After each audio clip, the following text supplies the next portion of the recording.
Pada saat itu teman saya itu tahlilan. Mereka tuh kebetulan pergi semua di kampung, pulang semua. Sedangkan saya tuh sendirian di mes kan, saya nggak mau juga gitu kan ditinggal semuanya. Akhirnya memutuskan untuk diajak sama teman ikut gitu kan. Tapi saya banyak pertanyaan di situ sama teman itu. Bang, kata saya tuh bukan muslim, saya tuh gini gini gini. Gak mungkin ikut saya, kata saya tuh kan. Karena saya bukan muslim. Nggak apa-apa, kata teman saya tuh.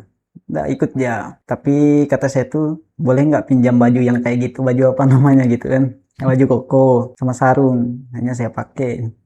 Tapi tindiknya masih kan, tindik anting gelang gitu masih. Nah di situ saya mulai mendekatkan diri gitu kan, mendekatkan diri sama yang Islam tuh walaupun rasanya jijik gitu.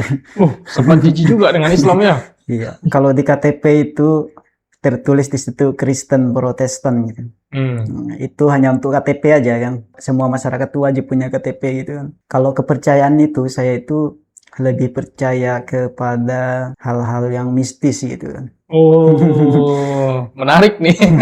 Saya memang belum kenal itu dengan Islam gitu kan. Dengar Islam tuh ada gitu kan. Tapi apa itu agama atau organisasi atau apa gitu kan. Lihat di TV juga pernah, dengar di radio juga pernah kan. Lagu-lagunya itu. Oh, ini agama Arab gitu kan. Berarti agama Arab.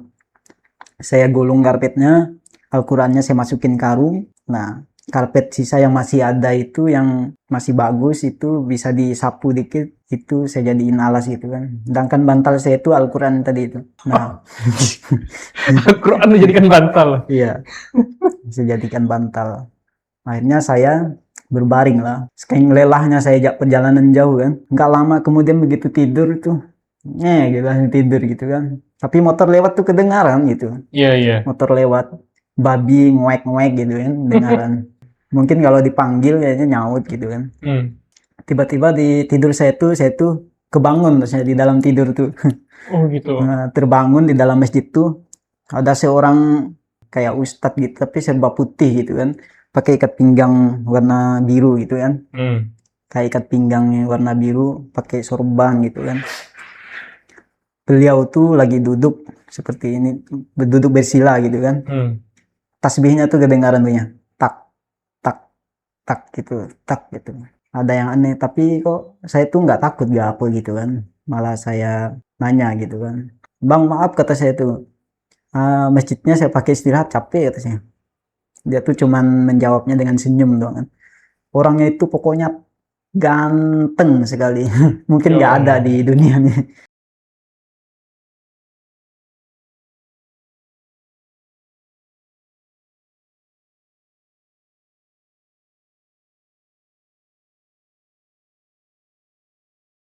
Assalamualaikum warahmatullahi wabarakatuh, Bang. Waalaikumsalam warahmatullahi wabarakatuh. Alhamdulillah. Gimana kabarnya, Bang? Sehat? Alhamdulillah sehat. Sehat ya. Ya. Gimana sekarang aktivitasnya, ngapain aja? Ya, aktivitas tadi ngajar, aktivitas. Nah, sekarang ya Berarti tadi ngajar, sekarang langsung ngonten gitu ya? ya ngonten. Masya Allah. Bang Wandi sekarang usia udah berapa, Bang? Usia saya itu lahir tahun 96, 95. Nah, berarti sekarang kita 30-an. 30-an tahun ya. Alhamdulillah. Bang Wandi sekarang sudah menikah?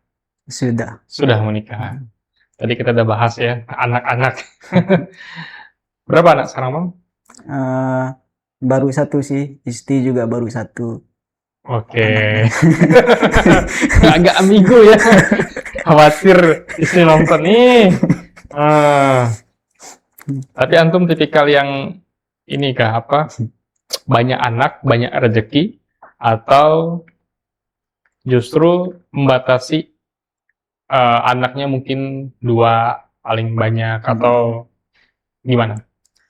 Jadi kalau untuk saya itu sebetulnya terserah Allah gitu kan. Tapi kalau untuk sekarang itu karena dengan keadaan gitu kan, istri saya tuh kemarin tuh karena SC gitu kan, Jadi saya nggak berani nambah-nambah lagi. Cukup satu aja. Cukup satu aja. Trauma. Trauma. Ini terbalik teman-teman semuanya. Kalau biasanya cewek yang trauma, ini cowok yang trauma. Masya Allah. Oke, berarti Bang Wandi dulunya mualaf. Mualaf ya? Kalau boleh tahu sukunya? Saya suku Daya asli. Oh, suku Dayak asli. Suku Dayak asli. Berarti Daya Ahe saya. oh, Dayak Ahe. Oh. Oke. Dayak Ahe itu berarti di mana? Kalau Daya Ahe itu lebih mayoritasnya daerah Landa sih ya. Hmm, Landa ya. daerah Landa. Berarti Bang Wandi dulunya dari Landa lah ya. Dari Landa. Oke. Sekarang Bang Wandi kan sudah ngajar. Nah, tapi kan yang kita ingin tahu itu adalah perjalanan dari Bang Wandi pertama kali mengenal Islam sampai pada akhirnya memutuskan masuk Islam. Kan itu yang penonton juga ingin tahu kan. Nah, kalau boleh tahu, Bang Wandi pertama kali kenal Islam itu dari mana? Ya, baik. Saya dulu kenal Islam itu dari teman ya, karena dulu itu teman satu bekerja. Karena saya itu dari kecil merantau, jadi berteman dengan siapapun gitu kan. Dari kecil merantau. Alhamdulillah, pada saat itu saya kerja daerah Anjungan kalau nggak salah. Anjungan dekat dengan Pinyuh lah. Di sana saya ikut orang Madura ya kan. Orang Madura nih kerjanya itu pokoknya berat lah. Kerja mecah batu itu kan. Mecah batu. Sebelum saya di situ pertama saya kenal Islam gitu kan. Karena satu kelompok gitu di mes itu. Saya sendiri yang non muslim gitu kan, yang lain muslim semua. Nah, mereka itu sholat, sering apa di mes itu. Saya tidak gitu kan. Saya seperti biasa aktivitas, kalau nggak ngerokok ngopi gitu kan. Jadi happy gitu.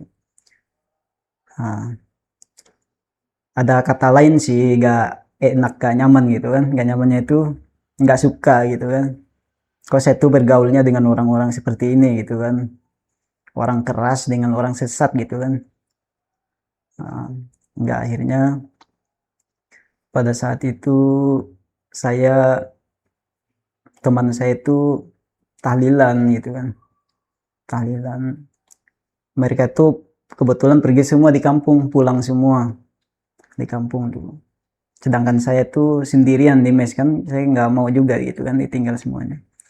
Akhirnya memutuskan untuk diajak sama teman ikut gitu kan. Tapi saya banyak pertanyaan di situ sama teman itu. Bang, kata saya tuh bukan muslim, saya tuh gini, nggak boleh, nggak mungkin ikut saya, kata saya tuh kan. Karena saya bukan muslim. Nggak apa-apa, kata teman saya tuh. Nggak ikut dia. Tapi kata saya tuh, boleh nggak pinjam baju yang kayak gitu, baju apa namanya gitu kan. Baju koko sama sarung, hanya saya pakai.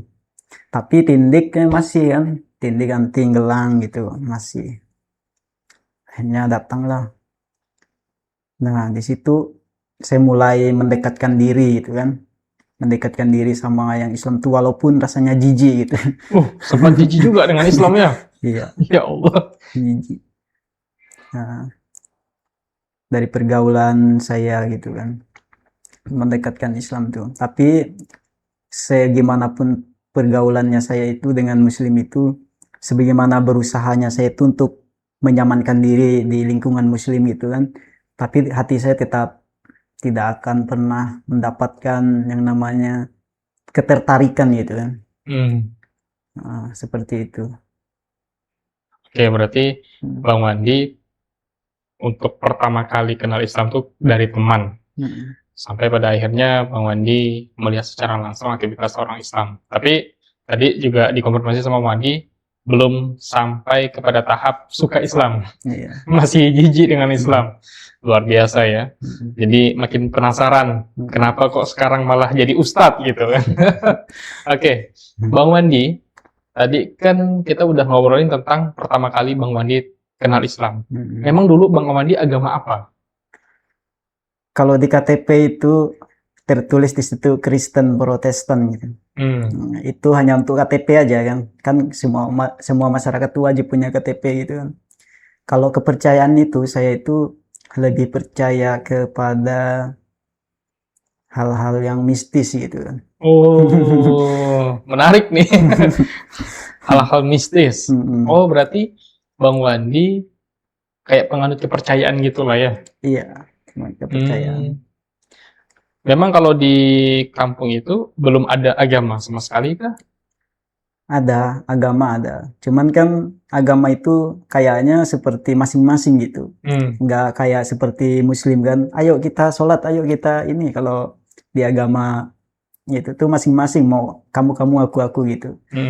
Jadi berapa persen di kampung tuh misalnya nih 100 kakak nih misalnya kan di kampung tuh pedalaman tuh, ataupun 50 kakak, 25 kakaknya itu yang mungkin ada agama gitu, sedangkan yang 50 kakaknya itu yang 25 kakaknya atau separuh gitu itu lebih kental adat itu. Iya sih, kalau orang Dayak itu lebih kental ke adat, istiadat ya. Oke, berarti selama menganut kepercayaan, Bang Wandi hanya memakai identitas agama Kristen Protestan untuk dicantumkan di KTP doang. Iya betul. Oh, berarti tidak ke gereja tuh? Tidak ke gereja. Pernah ke gereja itu hanya untuk ngiringin orang nyanyi aja pakai gitar. Oh, justru Bang Wandi pandai main gitar nih? Ya sedikit-sedikit kalau untuk ngiringin orang nyanyi, ya insya Allah dikit-dikit bisa gitu. Luar biasa. Nah, masalahnya berapa kali itu ke gereja? Berapa kali yang saya ingat itu cuman 4 kali gitu. 4 kali itu? Natal 2 kali ya. Oh, Natal 2 kali ikut tuh? Natal 2 kali ikut acara-acara besar lah gitu. Tapi mainin gitar gereja? Mainin gitar gereja. Karena dibutuhkan aja. Karena dibutuhkan? Oh, dibutuhkan ya? Ya karena identitas tadi Kristen Protestan ya? Oke. Kan Bang Wandi lebih percaya hal-hal mistis.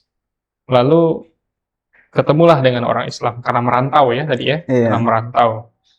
Kapan mulai tertarik? Pertama kali tertarik dengan Islam itu kapan? Tertarik dengan Islam itu kebetulan yaitu tadi karena ikut tahlilan tadi itu. Ikut tahlilan itu karena sebelum mereka itu berceramah kan, berceramah sebelum mereka tahlilan melaksanakan tahlilan itu mereka tuh berceramah dulu kan. Dan ceramah mereka itu percis kayak yang saya mimpikan gitu. Nah, di situ saya mulai getar tak gitu, bergetar hatinya. Islam. Berarti Bang Wandi pernah mimpi? Iya. Mimpi itu sebelum tahlilan? Jauh bedanya dari tahlilan tuh. Dulu berapa tahun dulu? 3 tahun yang lalu dari tahlilan itu. Berarti sebelum ketemu sama teman-teman yang Muslim? Sebelum ya? Mimpinya memang seperti apa tuh, Bang Wandi? Mimpi itu kalau diceritakan memang panjang ya. Hanya perjalanan gitu. Padahal saya tidurnya itu sekitaran setengah jam. Tapi dalam mimpi itu saya berpuluh-puluh tahun gitu kan. Tapi kalau diceritakan juga bakalan panjang gitu kan. Singkat-singkat aja kita cerita. Oke, boleh. Singkat cerita itu di dalam cerita saya itu awalnya kan saya memang belum kenal itu dengan Islam gitu kan. Dengar Islam itu ada gitu kan. Tapi apa gitu agama atau organisasi atau apa gitu kan. Dengar Islam pernah, lihat di TV juga pernah, dengar di radio juga pernah kan lagu-lagunya itu. Oh, ini agama Arab gitu kan. Berarti agama Arab. Pada saat itu saya bawa cewek saya pulang gitu kan. Bawa cewek saya pulang ke rumahnya. kebetulan di salah satu kampung itu ada sebuah masjid yang terpencil, di situ udah tidak ada penghuninya. Ada masjid itu kan. Bahkan udah ditumbuhi rumput itu. Tumbuhi rumput atas-atasnya gitu kan. Saya tuh nanya nih sama warga yang dekat lah dari situ. Saya nanya seperti ini nih. Kok ada masjid di sini nih, kata saya tuh. Tempat ibadahnya orang Islam, tapi orang Islamnya nggak ada, kata saya tuh. Kata bapak-bapak tuh, dulu pernah banyak katanya Muslim di sini, cuman habis dibantai gitu kan. Habis dibantai, ya diusir apa waktu zaman apa Mas Maulana dulu sampit gitu kan. Akhirnya nggak ada lagi penghuninya sekarang. Oh kayak gitu kata saya itu. Akhirnya boleh nggak saya main-main di atas Pak? Boleh.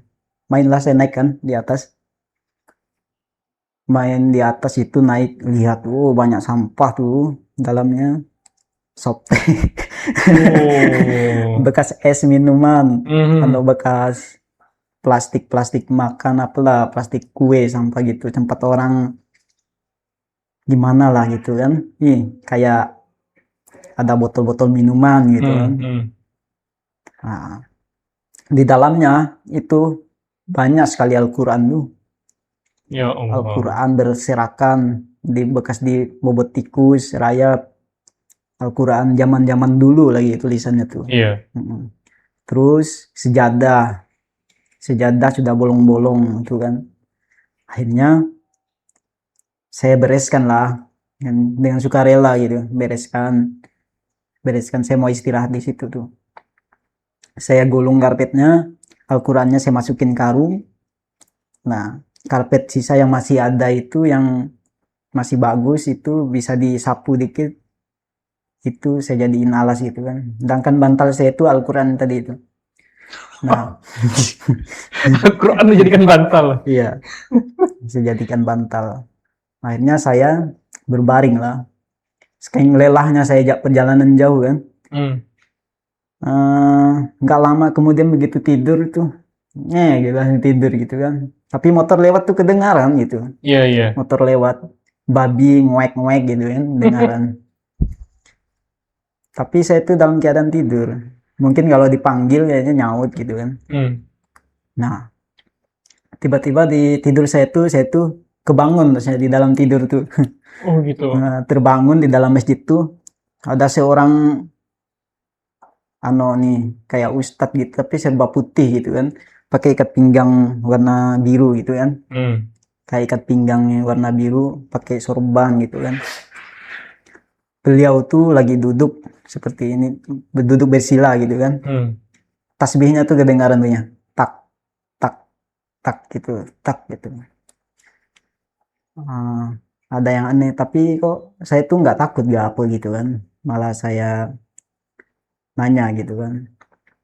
Pas begitu saya bangun, jadi posisinya masih tidur. Posisinya masih tidur. Cuma seolah-olah bangun. Seolah-olah saya tuh bangun kan tadi. Bangun nih berkenalan lah. Bang maaf kata saya tuh. Masjidnya saya pakai istirahat capek kata saya. Dia tuh cuman menjawabnya dengan senyum doang kan. Orangnya itu pokoknya ganteng sekali. Mungkin nggak ada di dunia nih. Ganteng. Iya. Ganteng pakai imaman. Cuman kemana-mana bawa tasbih gitu kan. Tasbih. Ganteng nih. Akhirnya dia tuh ngomong seperti ini. Ikut aku tuh. Mau ikut aku gak dulu jalan-jalan katanya. Boleh kata saya tuh. Ikut lah. Dipegang nih kan tangan. Dipegang tangan saya tuh nggak dilepasin tuh. Tapi saya mau aja gitu kan. Karena mimpi gitu. Mau ya. Dan rasa jijik kepada Islam tuh nggak ada gitu kan. Biasa-biasa aja.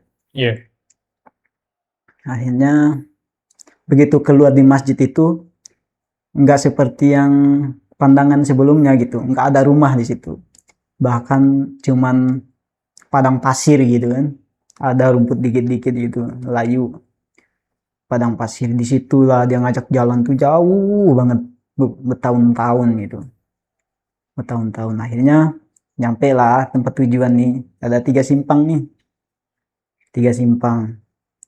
Nah, saya diajak di simpang sebelah kiri dulu. Nah, di sebelah kiri itu jauh juga perjalanannya, itu sama kan jauhnya perjalanan. Saya mendengar ada suara perempuan teriak-teriak nih, tolong katanya, tolong, tolong gitu kan. Akhirnya sama abang-abang dia itu nggak usah hiraukan katanya, biasa itu katanya. Tapi saya tetap bertekad mau pergi ke situ gitu kan. Saya pergilah ke suara itu. Saya lihat ibu-ibu tuh digantung, diikat pakai rantai gitu gini kan. Ditelanjangin lagi, bulat lah, no sensor lah, kelihatan semuanya. Ya Allah. No sensor, telanjangin. Terus dia tuh manggil kayak gini nih, De katanya, tolong katanya sampaikan minta maafku sama suamiku katanya. Kata perempuan tuh. Udah kata teman saya tuh, ayo ikut aku lagi. Dan habis itu balik lagi nih, balik perjalanan tuh. Simpang yang sebelah kanan lagi, beliau ngajak tuh. Nah, di sebelah kanan itu perjalanan jauh, dan di perjalanan itu lewatin pohon itu cuman berapa kali ya gitu. Misalnya nih, 1 tahun perjalanan, ngelewatin pohon cuman beberapa kali gitu kan. Habis itu 1 tahun lagi perjalanan, ngelewatin pohon beberapa kali lagi gitu. Kayak gitu. Saking panjangnya ya. Saking panjangnya. Bahkan di pertengahan jalan tuh banyak yang mati orang. Ada yang ininya tinggal tulang gitu kan. Ya Allah. Saking panasnya pasir tuh, terik matahari itu. Tinggal tulang ya berjalan tuh. Ada yang narik uang angka 1.000 tuh pakai rantai gede gitu sampai mati gitu kan. Narik uang angka 1.000, terus ada yang narik rumah, batu, pokoknya sendal apalah ditarik di tengah jalan tuh. Jauh. Nah, setelah itu singkat cerita nyampe lah di situ, ada gereja gede gitu kan. Gereja tuh gereja paling bagus itu, paling bagus pokoknya, mirip masjid lah, ada menara-menaranya gitu kan. Ada salibnya. Nah, makin dekat nih masjid nih, dekat nih makin gede lah. Hanya teman saya berhenti nih di depan pintu nih rasanya. Pintu gereja itu tertutup rapat, tapi bisa dibuka gitu kan. Saya tuh penasaran nih, kok ada orang di dalamnya teriak-teriak nih, kata saya tuh. Boleh nggak saya ngintip, kata saya tuh kan, ya teman saya tuh. Boleh katanya, tapi jangan lama-lama katanya. Sebentar aja katanya, ngintip aja. Saya buka dikit ngintip nih. Bagus dalamnya, cuman orang-orang di dalam tuh teriak minta tolong semua kan. Terus bau busuk, bau nanah, bau apalah dalamnya tuh. Tembok-temboknya itu jatuh-jatuh gitu. Tuh, apa tuh? Runtuh-runtuh gitu kan. Ngejatuhin mereka tuh. Minta tolong itu, gak tahu minta tolong apalah mereka tuh. Pokoknya kena runtuh-runtuhan gitu kan. Anak-anak kecil kasihan yang sampai Ya Allah. Ya di dalam gereja tuh. Akhirnya balik lagi saya, udah cukup. Nah, akhirnya singkat cerita dah perjalanan di sini ke tengah-tengah. Nah, di situ tuh 3 kali lipat perjalanan jauhnya rasanya. 3 kali lipat perjalanan jauh. Di perjalanan itu ada padang pasir gitu kan. Padang pasir.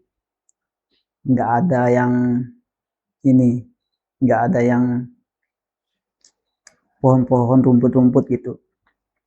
Tapi anehnya orang-orang yang pergi di sana itu apa, pakai payung gitu kan, pakai payung dan selamat gitu. Nah, singkat cerita nyampe lah di suatu tempat nih yang kubah masjid tuh kelihatan kan. Kecil dulu dia tuh, kecil dekat kayaknya tuh. Makin dikejar itu, makin berjalan makin gede kan, makin gede gitu. Makin dekat lah, singkat cerita makin gede. Ternyata itu baru kubahnya, belum masjidnya gitu kan. Pas singkat cerita tuh makin gede, bagaimana perjalanan itu jauhnya segitu juga gede masjid tuh. Jadi nih bagus lagi. Bentuknya itu pokoknya kayak gerbang gitu kan. nyampe lah di masjid itu. Nah, di gerbang masjid itu di sini nih berbaris semua orang kan, pakai Iya. jubah, berbaris juga kayak gini nih. Kami berjalan di sini nih. Nah, barisan yang di situ tuh dia tuh takbir semua. Allahu Akbar gitu kan, gitu semua, terus semuanya tuh gitu terus Allahu Akbar gitu, Allahu Akbar gitu semuanya. Nah, ujung sana tuh ada pembatas lagi kan, gerbang. Nah, barisan kedua nih mereka itu ruku semua gitu kan, ruku, ruku. Nah, yang ketiga itu, barisan yang ketiga itu semuanya itu sujud, sujud semuanya gitu kan, sujud. Nah, masuklah saya di masjid tuh. Nah, di dalamnya tuh aktivitas orang tuh biasa gitu kan, kayak di dunia gitu, ada anak-anak main bola gitu kan, main bola atau kejar-kejaran biasa. Cuman aktivitasnya tuh ada yang baca Quran gitu kan, ngaji gitu. Aktivitasnya nggak ada aktivitas kerja yang lain gitu, selain dari aktivitas keagamaan gitu kan.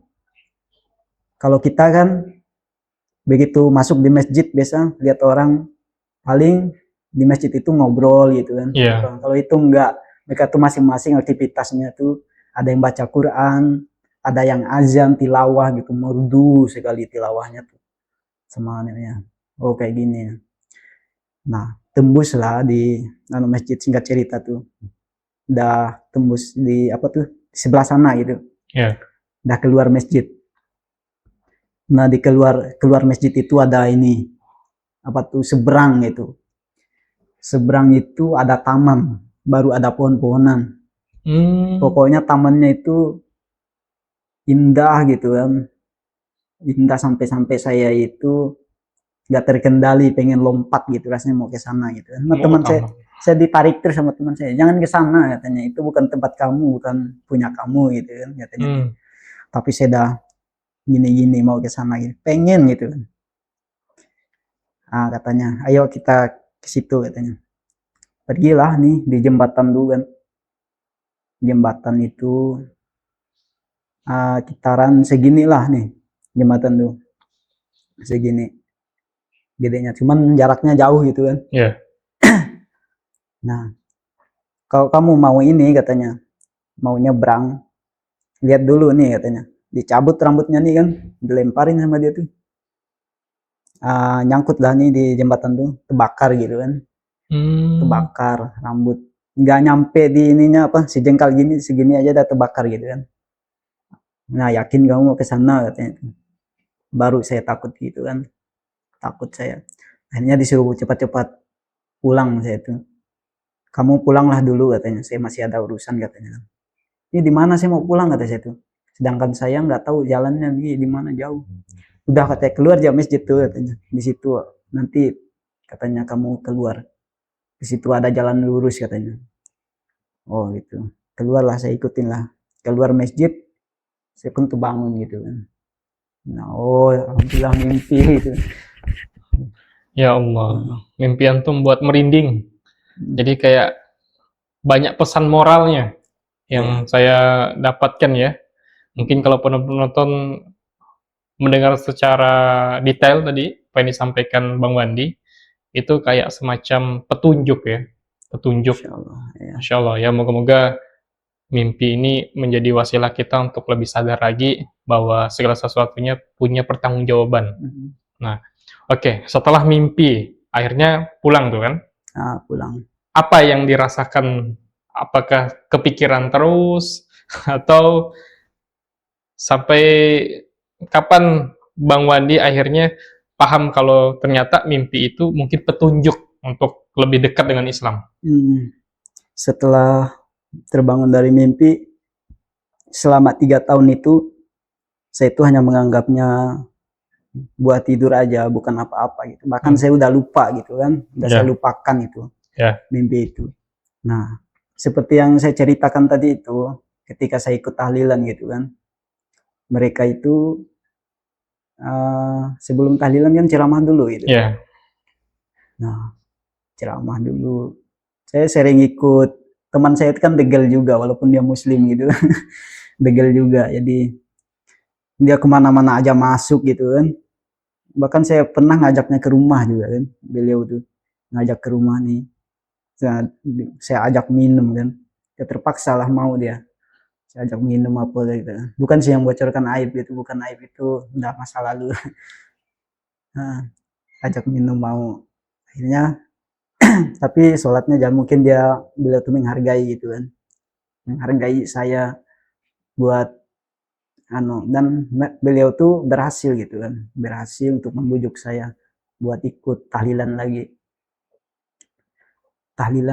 saya nih. Nah di situ tahlilan itu ada salah satu ustadz tokoh di sana yang ngajar-ngajar anak-anak ngaji gitu kan, di pedalaman, tahlilan ceramah, dan ceramah itu sama kayak percis yang di mimpi saya sebelumnya gitu. Nah itu yang buat saya bergetar hatinya, pengen masuk Islam. Nah seperti itu. Oh, berarti isi tahlilan itu sama dengan mimpi tadi, ceramahnya? Oh, bisa kebetulan gitu ya? Iya, kok bisa kebetulan gitu, aneh. Berarti mulai kepikiran lagi tuh Nah, dengan mimpinya? kepikiran saya, tapi yang penting-penting yang kepikiran tuh, yang kepikiran itu yang ibu-ibu digantung. Nah itu dapat ceramah dari Ustadz tuh kan, bahwasanya perempuan itu ditusuk kemaluannya kalau sering berzina gitu kan, kalau selingkuh di belakang suaminya gitu kan, jadi hukumannya seperti itu. Nah, oh kayaknya di mimpi itu kayak gitu-gitu gitu kan. Nah terus katanya kita tuh setelah kuburan itu meninggal itu nanti akan ada, katanya di seberang sana itu ada taman yang indah, surga katanya, sebelum kita meniti jalan Shiratal Mustaqim, kata Ustadz itu kan. Jembatan Shiratal Mustaqim itu ngerinya itu katanya, sedangkan rambut aja bisa dibelah katanya, saking tajamnya gitu kan. Kepikiran lagi itu buah-buah mimpi itu gitu kan. Benar juga nih kayaknya, ini mimpi saya gitu kan. Nah pokoknya penting, buah-buah penting itulah yang dapat saya, yang yang menghantui saya gitu kan. Buah-buah penting dalam mimpi itu. Ya Allah, berarti ini betul-betul petunjuk untuk Bang Wandi agar lebih dekat dengan Islam lah. Nah, oke, setelah mimpi, lalu kemudian akhirnya ternyata poin-poinnya itu terjawab ketika Ustadz ceramah, dan ternyata sama kan? Makin tertarik tuh dengan Islam? Tertariknya itu setelah saya syahadat, bersumpah. Saya itu nggak ini sebetulnya kan, disumpah itu sebetulnya saya itu masih gemetar gitu kan. Oh berarti Bang Wandi setelah itu memutuskan masuk Islam? Setelah tahlilan itu? Memutuskan mau masuk Islam, tapi belum diterima saya.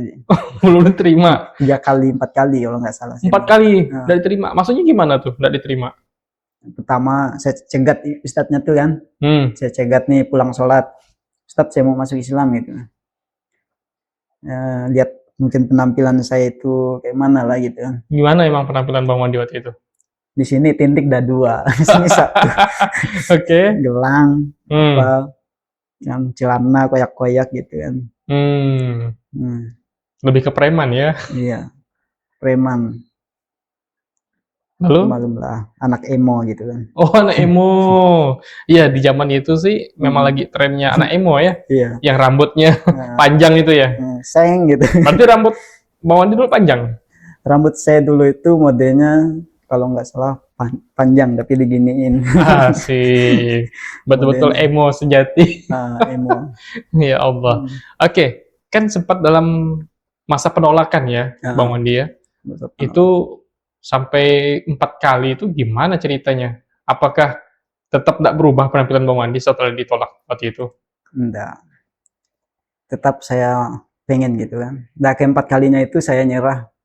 Saya nyerah ini apa, tapi saya sakit hati gitu. Sakit hati sama ustadznya itu. Akhirnya saya memutuskan untuk sholat sendiri. Sholat sendiri, ikut jamaah gitu kan. Karena orang lain tuh belum tahu kalau saya itu anu kalau saya itu orang non gitu kan, belum sepenuhnya tahu. Bahkan pernah saya diprotes tuh, ngapa kata bapak-bapak tuh, sholat tuh nggak boleh gini-gini katanya. Itu kan saya ngelihat kan. Oh, Kira-kira kan. karena bapak-bapak tuh nggak tahu kalau Bang Wandi itu non Muslim kan? Nggak tahu. Oh, jadi kayak gini-gini itu tandanya nyontoh ya. Iya. Oh, ngasih contoh apa? Nyari contoh. Ya Hmm. Allah. Lalu gimana respon Bang Wandi ketika ditegur sama bapak-bapak itu? Jujur. Malu, senyum ya, senyum dikit malu gitu kan. Tersipu malu gitu kan. Karena Hmm. nggak tahu begitu saya kenal Islam itu gitu kan, saya kok bisa kayak gitu, bisa rendah dengan orang, bisa senyum dengan orang, padahal dulunya enggak. Oh, sebelumnya justru Sebelum emosian. sebelumnya itu ada orang ngumpul gitu kan, ada orang ngumpul nih, ngomong nih, kalau ngomong lihat saya gitu kan, berarti ngomongin saya langsung Oh, langsung marah. langsung marah saya. Ya Allah. Kejam juga antum sebelum masuk Islam ya. Oke. Berarti kan setelah Bang Wandi akhirnya ini apa 4 kali ditolak, memutuskan untuk sholat sendiri, maksudnya tuh tetap melaksanakan sholat di luar dari syahadat ya. Iya, tetap Nah, melaksanakan tetap sholat. melaksanakan sholat. Itu berapa lama? Itu sebulan. Sebulan tuh. Nah, sebulan semuanya udah lengkap dah, gerakannya udah hafal semua. Hmm. Udah hafal semua sebulan itu. Cuman ada satu ini, satu waktu yang saya belum bisa menghafal, yaitu subuh. Hmm. Waktu subuh. Yang lain tuh maghrib yang 3 rakaat, duhur yang 4 rakaat, saya langsung cepat bisa gitu kan. Hmm. Bahkan waktu-waktu mau ajan tuh saya udah tahu gitu. Ini udah waktu mau ajan nih, saya mau ke masjid nih. Nggak nunggu duluan saya. Hmm. Nah, nunggu. Akhirnya cuman sholat subuh saya belum bisa, walaupun 2 rakaat gitu kan. Pasti ada yang salah. Kalau enggak begitu takbir, ruku, biasanya saya lupa lagi. Ini apa tadi? Ini mana lagi gitu kan. Bahkan kalau enggak 1 rakaat, lebih dari 3 rakaat itu. Sholat subuh tuh. Nah, tapi setelah saya belajar terus gitu kan, masih belum juga bisa sholat subuh. Berarti yang paling sulit dari setiap aktivitas sholat itu setelah subuh. Nah, Hmm. mungkin bukan sulit sebetulnya. Sedangkan yang 4 rakaat aja saya Iya, udah 4 rakaat aja kan bisa kan? Sedangkan subuh cuma 2 rakaat. Masa nggak bisa? Iya. Oke. Pertanyaannya, setelah melakukan itu, ada ndak yang negur atau Ustadz tadi yang Bang Wandi minta syahadatkan? Tapi Ustadz itu sholat di situ juga? Beda, saya beda. Oh, beda masjid. Beda masjid. Oh, saya pikir satu masjid tadi. Enggak. Masa sampai satu bulan lolos gitu? Iya, beda masjid. Oke, lalu gimana sampai akhirnya bisa masuk Islam? Bisa masuk Islam ini pada saat itu saya sudah membuang semua, anting saya sudah dibuang gitu kan. Celana saya sudah sering pakai sarung di kampung dulu, pakai koko gitu kan. Kayaknya menarik perhatian lah gitu kan. Nah, saat itu juga lah saya dipanggil, bukan saya yang minta, saya yang dipanggil sama Ustadz.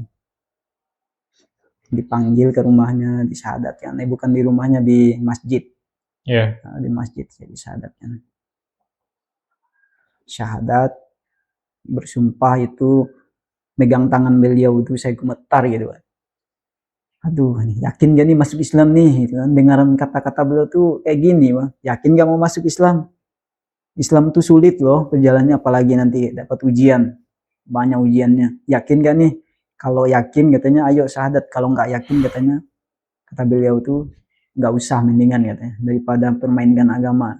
Kata beliau tuh tegas ya kan ngomong saya. Narik napas saya ini. Oh udah yakin Ustadz, yakin lah kan. Syahadat, bersumpah.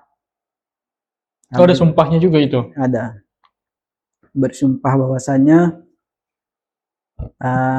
setia gitu, hanya menyembah hanya kepada Allah gitu kan, dan tidak akan berpaling. Akhirnya setelah syahadat tuh nyaman rasanya badan saya gitu kan, ringan gitu kan, ringan. Nah, ada lagi yang paling berat nih, disuruh minum air tuh, ini botol tuh. Minum air apa tuh? Katanya sih air Al-Quran. Air Al-Quran. Mm-mm. Oh, yang udah dibaca-baca gitu ya. Heeh. Udah gitu harus dihabiskan lagi kan. Nah, itu paling berat rasanya. Kok kenapa saya ini berat banget gitu minum air tuh. Terpaksa lah diminum habis kan tanpa napas gitu kan. Nah, habis itu langsung loyo pingsan. Oh, sempat pingsan. Iya. Itu air apa sih sebenarnya?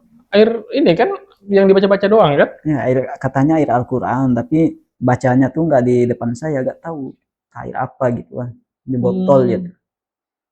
Air Al-Quran. Lalu setelah pingsan saya, setelah pingsan itu sadar itu saya bangun ringan sekali badan saya dan tidak ada diikutin rasa bersalah, tidak ada diikutin rasa khawatir, takut gitu. Kok tiba-tiba enteng gitu rasanya. Bahkan kok semua yang saya lakukan ini gairah gitu rasanya. Tidak ada lagi beban rasanya gitu. Bahkan apa namanya, seperti tidak ada hutang gitu kan. Nah, bahkan ada seperti barang tuh keluar dari belakang saya tuh. Sebesar ini rasanya keluar tuh. Nah, itu yang bikin saya pingsan tuh. Oh gitu. Iya, barang itu. Malum lah, saya itu besar-besar di hutan. Iya, besar-besar di hutan. Dan kepercayaan di dalek saya itu memang hal-hal yang kayak gitu. Mistis-mistis lah ya. Oh, jadi ada penyebabnya lah ya. Penyebabnya kenapa Bang Wandi pingsan karena air yang sudah dibacakan, air Al-Quran tadi ya. Kayak ada sesuatu yang lepas. Iya. Oke. Lalu kemudian setelah itu rutin dah melaksanakan sholat. Alhamdulillah. Itu sebelum azan 10 menit sebelum azan saya sudah di masjid. Selama 1 tahun. Selama 1 tahun tuh. Iya. Wah, luar biasa. Iya. Selama 1 tahun kayak gitu terus saya nggak pernah, walaupun diajak kemana aja gitu kan, saya tetap melaksanakan sholat. Luar biasa. Tapi sambil belajar ngaji itu? Sambil belajar ngaji sama anak-anak kecil ya berarti. Sama anak-anak kecil ya? Bahkan tidak ada rasa benci lagi gitu kan. Bahkan orang hina nih, pernah saya dihina sama kakak-kakak gitu kan. Itu katanya, udah gede. Masih ngaji sama anak-anak, cobalah ke pesantren aja kata kakak-kakak itu kan. Tapi kok hati saya nggak sakit gitu kan, malah biarin aja orang yang ngomong gitu. Kalau dulu sebelum saya masuk Islam jangan yang ngomong gitu, apalagi suku Madura gitu. Kan putus ya. Ya Allah, ini suku Dayak nih luar biasa. Tapi memang ya, setelah masuk Islam tuh segala sesuatu yang berhubungan dengan ego tadi itu bisa dikontrol ya. Kalau dulu kan nggak bisa ngontrol paling. Bisa. Begitu dipancing langsung terpancing. Nah kalau sekarang udah tahu aturan-aturannya dalam Islam seperti apa. Ada dampak setelah kita melakukan sesuatu. Oke. Luar biasa ya cerita Bang Wandi yang akhirnya masuk Islam. Tapi teman-teman semuanya, cerita Bang Wandi ini panjang. Kemarin aja waktu kita syuting pertama itu hampir 1 jam itu. Nah, ini pun belum cerita mimpi. Baru hari ini, spesial hari ini, kita mendengar Bang Wandi menceritakan mimpinya. Ternyata nyambung dengan kenapa akhirnya dia memutuskan masuk Islam. Nah, jadi teman-teman semuanya, mungkin hari ini part 1 dulu. Betul ya, Bang Wandi ya? Nanti lagi kita lanjut cerita. Karena memang panjang ceritanya Bang Wandi. Nah, jadi akan kita spill sedikit. Jadi Bang Wandi ini pada akhirnya mondok ke pesantren. Sampai pada akhirnya juga Bang Wandi mendapatkan ya ilmu terkait pembelajaran Al-Quran, sampai kemarin bisa ini juga, qiraat juga ya Bang Wandi ya. Qiraat, murotal, Masya Allah, tabarakallah, akan kita tampilkan di episode selanjutnya. Jangan kemana-mana, tetap pantengin terus channel Dominic Sandang, karena insya Allah kisah-kisah menarik seperti Bang Wandi ini akan banyak tersampaikan ke media kita, kalau teman-teman ikut membantu, mensupport. Dan teman-teman semuanya, yang paling penting juga, jangan lupa infak di saudara seiman. Karena Bang Wandi sekarang alhamdulillah sudah full time di saudara seiman sebagai pengajar dan tim program ya Bang Wandi ya. Pengajar untuk para mu'alaf. Jadi binaannya Bang Wandi ini adalah mu'alaf Tionghoa. Orang Dayak ajar Tionghoa. Tapi memang itu sudah biasa lah ya kalau di tempat kita. Lalu kemudian teman-teman semuanya ada program sumur bor, habis itu fasilitas alat sholat, habis itu ada saudara kita yang syahadat di sini, kita juga kasih hadiah. Jadi insya Allah nggak rugi lah kalau teman-teman mau berinfak di Baitul Mal Saudara Seiman. Masih banyak peluang kebaikan yang akan kami buat. Semakin banyak infaknya, semakin banyak program yang kita buat. Barakallah, mungkin itu Bang Wandi? Iya. Boleh Bang Wandi terakhir spill sedikit qiraatnya sebelum episode kedua. Sedikit. Surah pendek aja ya. Surah pendek aja. Tapi ini saya suaranya serak nggak bagus ya. Suaranya. Insya Allah Allah mudahkan bagus.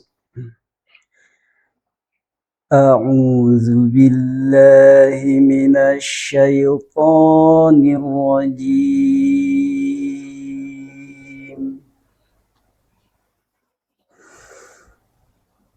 Bismillahirrahmanirrahim.